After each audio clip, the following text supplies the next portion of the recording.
Oh, yeah. Look at me go. I'm a natural. Super delayed. Good. Good. Can you guys hear me? Hell yeah. Yeah.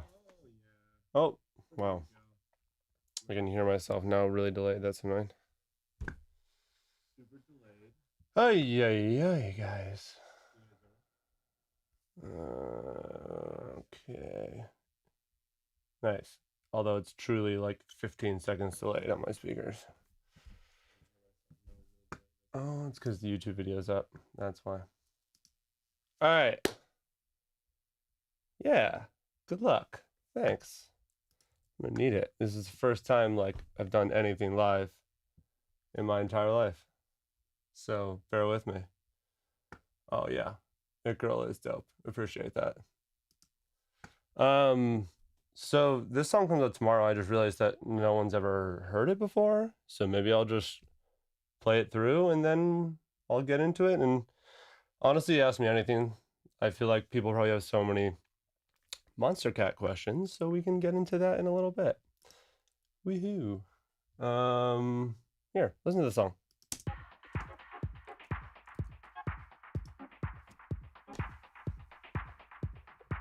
Functional.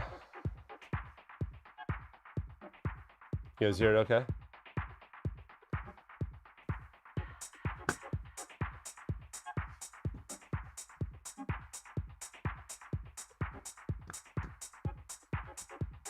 All right, enough the intro. Watch your behavior.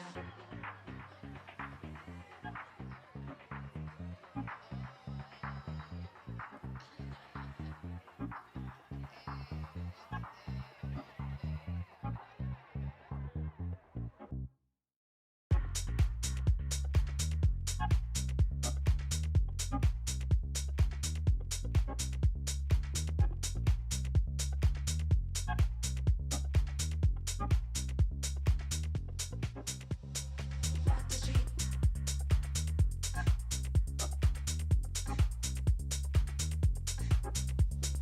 Walk the street.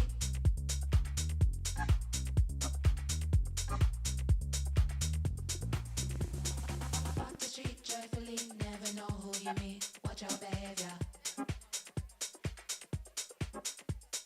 Walk the street joyfully. Never know who you meet. Watch your behavior.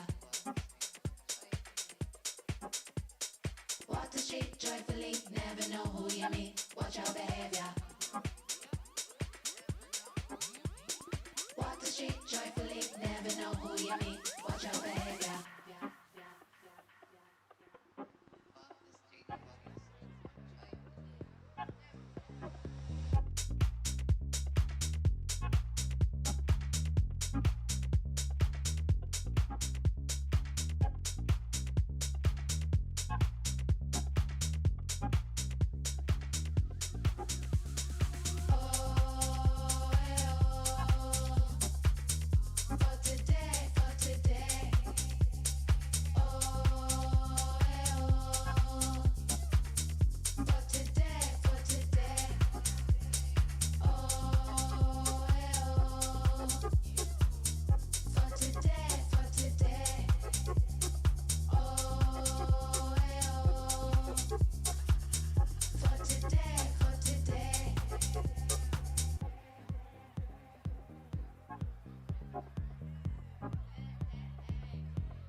Yeah, you get the idea. Cool. So that's the song, kind of just a groover. It's funny, I was thinking of all the tutorials I do, this is like the simplest song I've ever made. It's like 3 instruments. Um, but I think they're cool instruments. I'm just gonna breeze through it quickly and then answer some questions, and if no one has questions, then I'll just go fuck myself. Um, the song's funny because it's like kind of just a bass line. I'm gonna mute the vocal. It's like one instrument. What's cool about that is it means like the instrument's really important, and because so there's two things going on. There's this.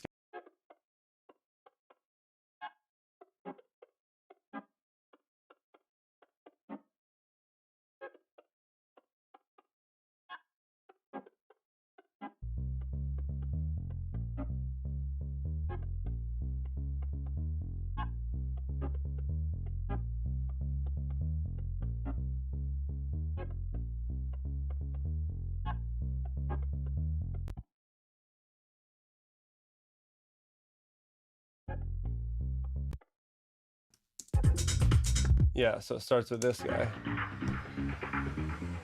So it's kind of like thin and shitty, and you got this. No? Oh. Oh. This shit. And then here. Yeah.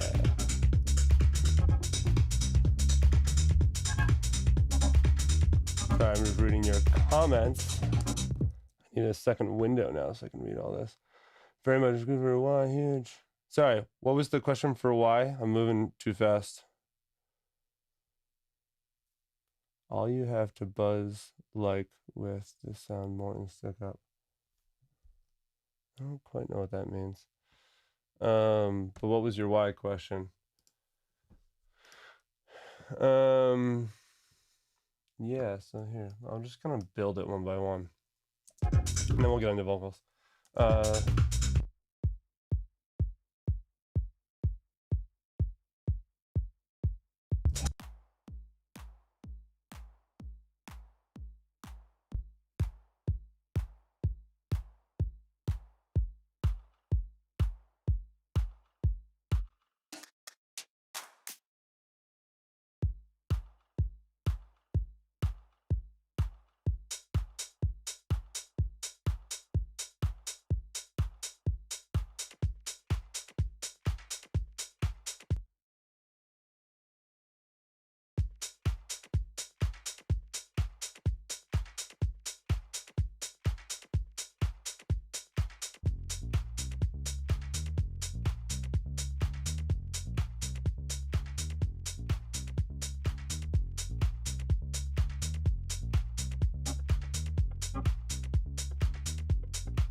B1.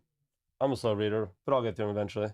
Yeah, so the track's pretty simple, but then the vocals, so it's these girls, Kinder, and they're dope. They're from Australia. And we actually did a few takes of these, and I think they eventually just ended up doing them at their house.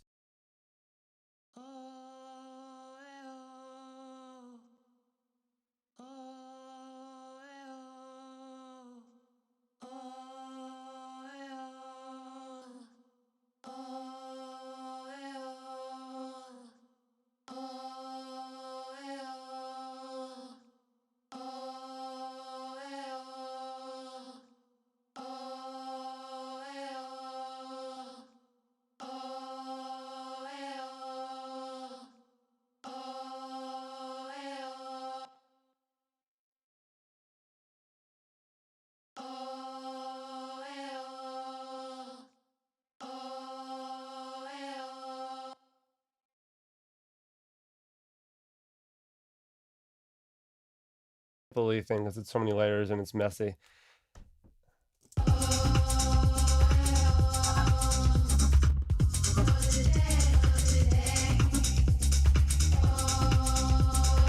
And then the coolest part is they sent me all this stuff.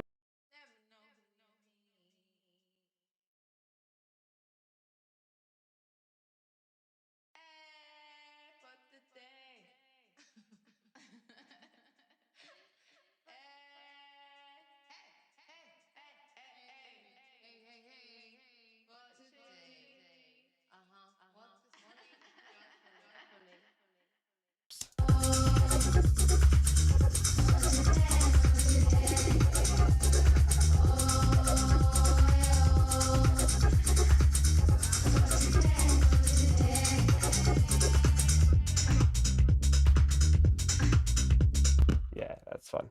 So it's like a mixture of like that, and then I also have like city noises and stuff like that.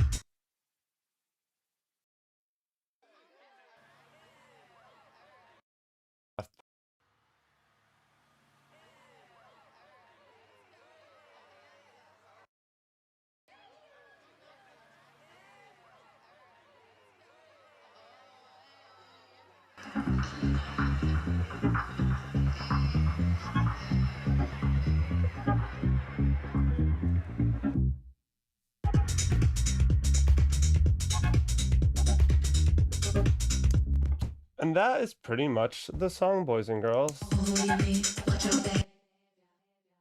little extra delays. Yeah, that's about it. Let's see what's happening over there.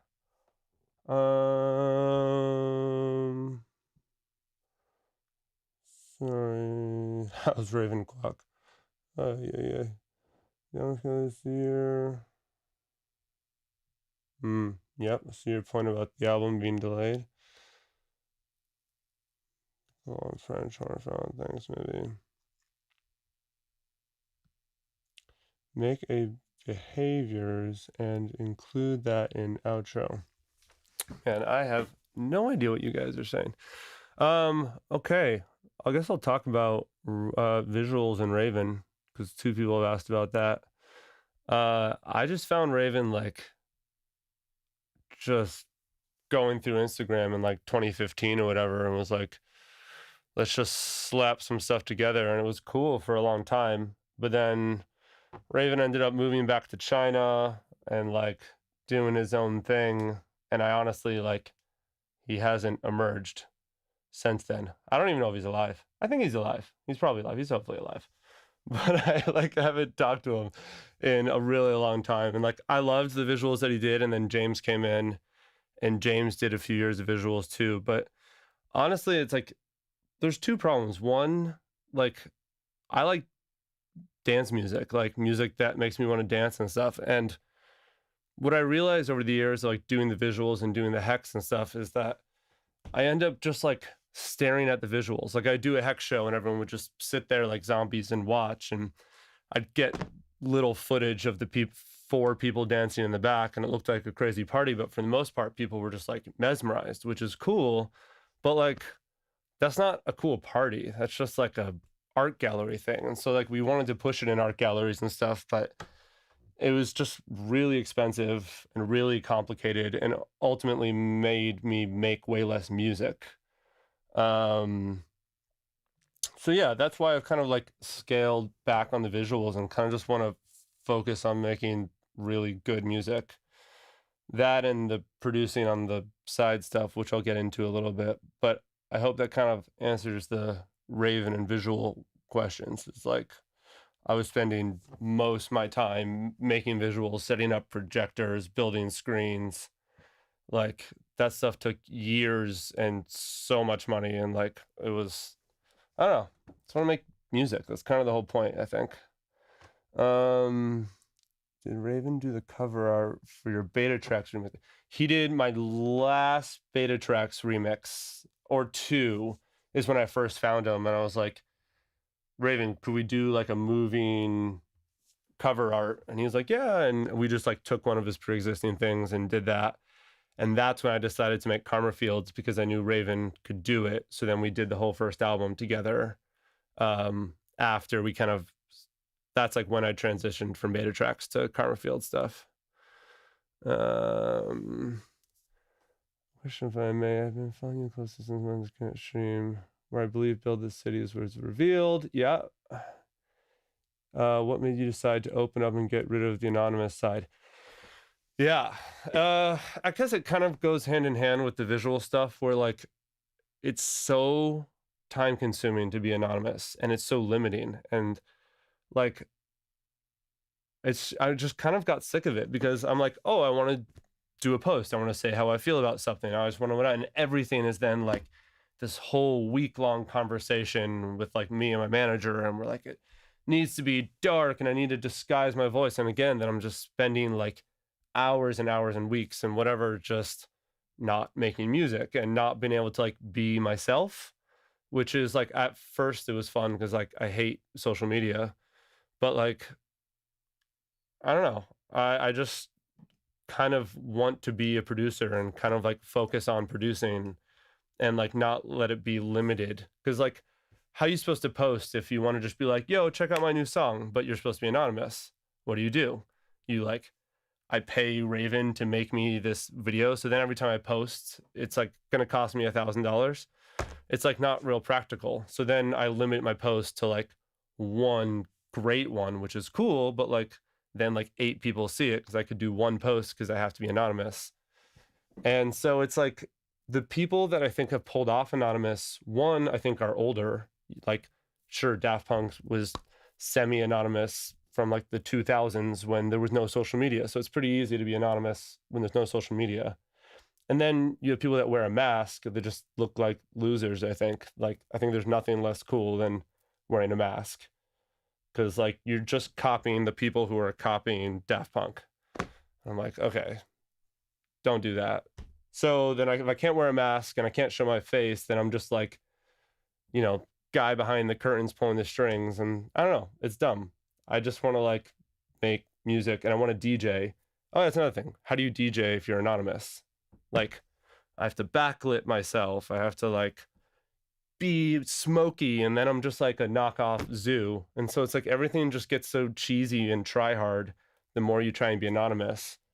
And it's like, sure, there's like Gesaffelstein who kind of pulled it off, but is there anyone else that's like clouded in mystery that doesn't have social media? It's like kind of impossible.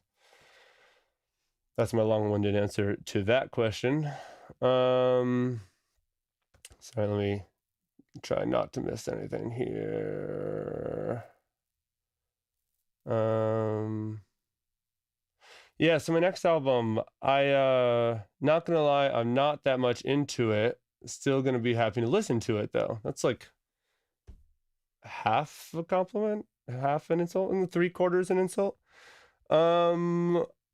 I think the album is, well, the album's gonna be like, you know, a lot of the stuff I put out. It'll be a compiled the dance music that I've been putting out, but I also have some not as dancey ones that are more mid-tempo and more songs. I guess more like my older stuff, but you know, more modern. It doesn't sound like 2015 electro. So yeah, I mean, I have all the songs that I want to put out on the album. It's just coordinating with the label and getting them on board. But I mean, I've already put out like, I don't know, 6 songs that will be on it, and then I've got 5 more that I really like. So it's not gonna be a wild card. It's gonna sound like what I've been doing, which I personally like. But if you don't, then you know, you're still gonna listen to it, you said, so that's good. Was supposed to be Build This Cities plus a joke. Just make Kinder blooper reels and outro. Build the Cities plus. Looking back, it's kind of a joke, but the funny thing was like that song went so crazy, and it was the first song I ever put out, and so everyone was like hyper focused on like every lyric, and then we had this other version that like had a few more lyrics, and I was like, oh, and we always loved the extra lyrics, but like thought it was too long, so it was kind of just like a for the fans kind of thing. But now looking back, it's like it's dumb because it's like 8 more words, and now like out of perspective it seems silly, but then people were like mad because they're like, oh, my favorite song changed. I don't know. The whole Monster Cat thing was really intense. He's still active in Twitter, so he is alive. Yeah, every now and then. That's so cool, goddamn. Oh, really? Understandable. Sorry, like my coordination of talking and reading is like completely out of line. Appreciate that. Invaluable insight. Thank you. Death Pact. I don't know Death Pact. I feel like I should look them up. But are they like masky? Are they like Death Pact sound like what were those fox wolf guys that like have lasers in their eyes and they're like playing EDM and it's like four fat Canadian guys like trying to be cool with their fox masks. Oh god. It's so dumb.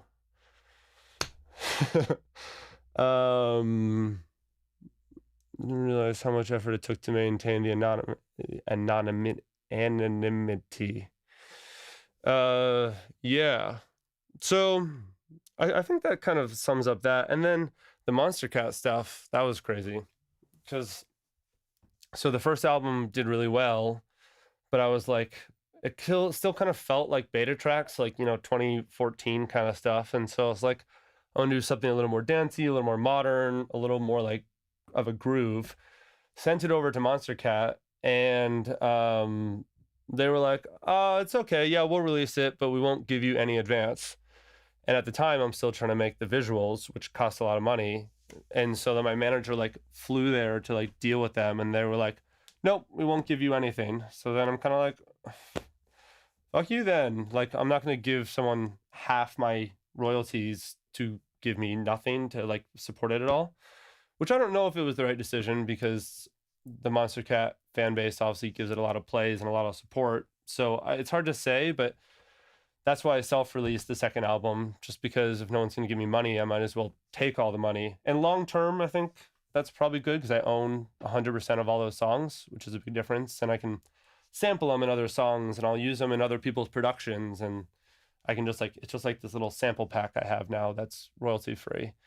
And then the next one is going to be with Sweat It Out, which is more dance focused. But like, I don't know, this track coming out already is being supported by like Iconopop and Jimmy Jones and God, what was his name? Chris Lake. And like it's already having this dance scene because I want to DJ, but I can't DJ unless the song does well. And so I kind of need a song to like be played by the DJs and then I can tour and stuff. But until then, I'm not trying to like scum it as a small DJ in your shitty club for like $500. Like I don't know if I'm too old for that or too stubborn for that, but like, no, not gonna do that.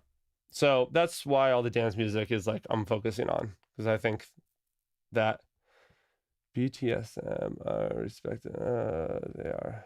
Will you do a file breakdown to stream of your past stuff? Yeah. I mean, I want to like. Oh shit! I just realized my camera fell. Oh god, because I'm using my iPhone. Huh? I'm back. Yeah, I mean, I've been wanting to like put my face out there, but like honestly, realize coming from the anonymity, I can't say that word. It's like kind of intimidating. Like all of a sudden I have no, not 5 years, whatever, 6, 7 years of being anonymous and mysterious and whatever. And now it's like, hi, I'm Tim. And like that transition's really awkward for me at least. And a lot of people are like, oh, I wish he was the old thing. And I'm like, well, I'm not 7 years ago. It's not the same person. So it's like, I don't know.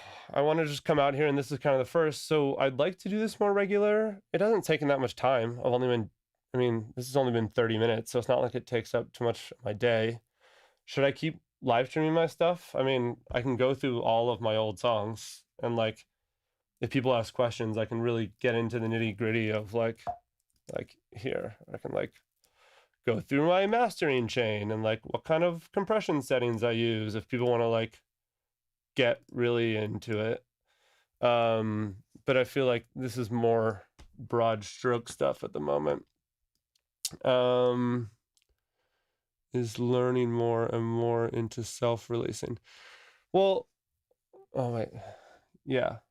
Self-releasing, I don't know, there's like this kind of like fake Taylor Swift thing that's like own your own masters and it doesn't matter and you don't need a label. And it's like, it's kind of true, but it's easy for like someone really famous to say because they have money and an insane fan base. But like what labels still do is like cover the like all the expenses mostly. So I still have to get my stuff like mastered. I still have to pay someone to do artwork. I need to do like DJ promo and like, and I need to like boost some posts and I need to do all this stuff. And it's like label helps pay for that for one, so that I'm not out of pocket. And it's like, it's kind of stressful taking a risk on every single song if you don't know that it's going to make the money back. So there's that. And there's just help with like connections. And so is it worth giving up 50% of your song to have it have a better chance of succeeding? That's the question. I'd self-released. I kind of didn't like the experience. Did it with Sweat It Out. It's been good. It Girl had some like huge syncs and stuff. And like, so that, and it seems to be worth it to the label stuff. Breakdown of Body Rush. Yeah, maybe I'll do that next week. I don't know. Tomorrow. I don't know. How do people stream stuff? Do you just like do it whenever, or do you have to do it every day? That's too much work. But I guess the last thing I wanted to say, well, before, pre-save my song because it's like it's there. It's coming out tomorrow, unless you're in Australia, and it's coming out today. But do that. It's kind of like subscribe to my channel.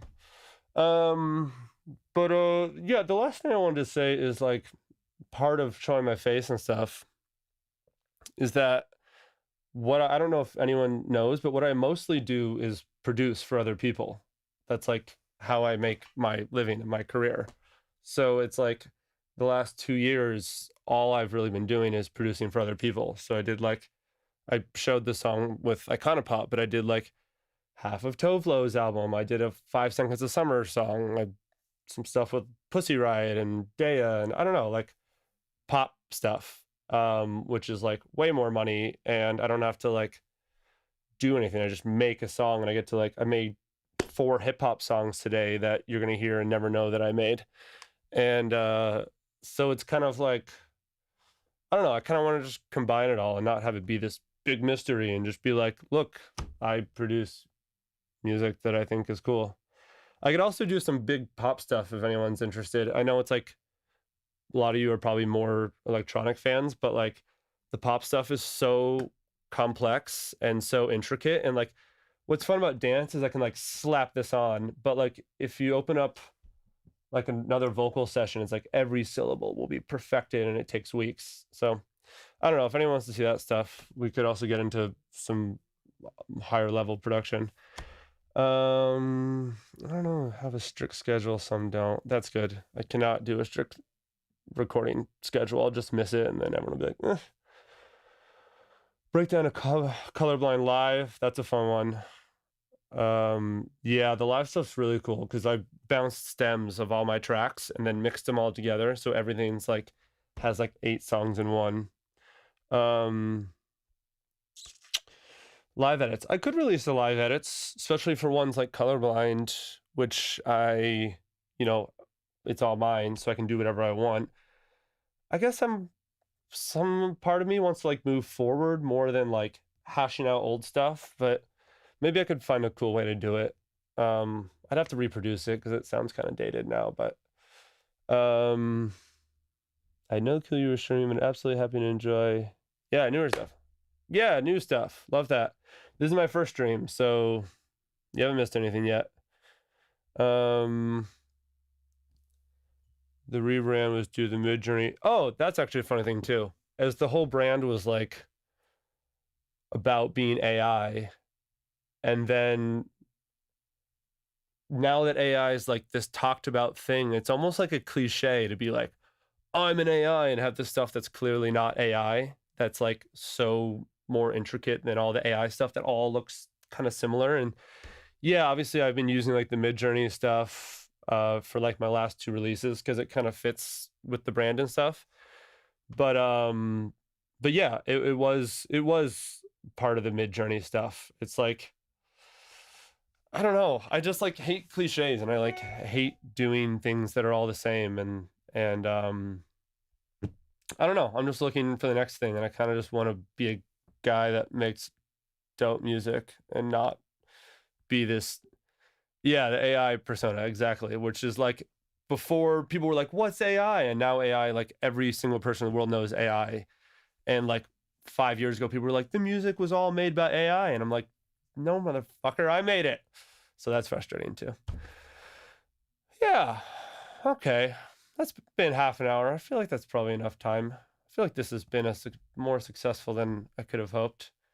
Why don't you guys just like talk about what you want me to cover again, and I'll just like pick a day and even a time. I don't even know when to stream because like I don't know people. There's a lot in Europe right now. There's a lot of in Australia, so maybe a little later. But I also run sessions like every single day with artists and stuff. So I can't do it from like 1 to 7. Although it's 1 right now, so I need to stop. But yeah, just chat about some stuff, and I'll post this video so it's permanent on my YouTube, and maybe I want to maybe you are an AI. We'll never know.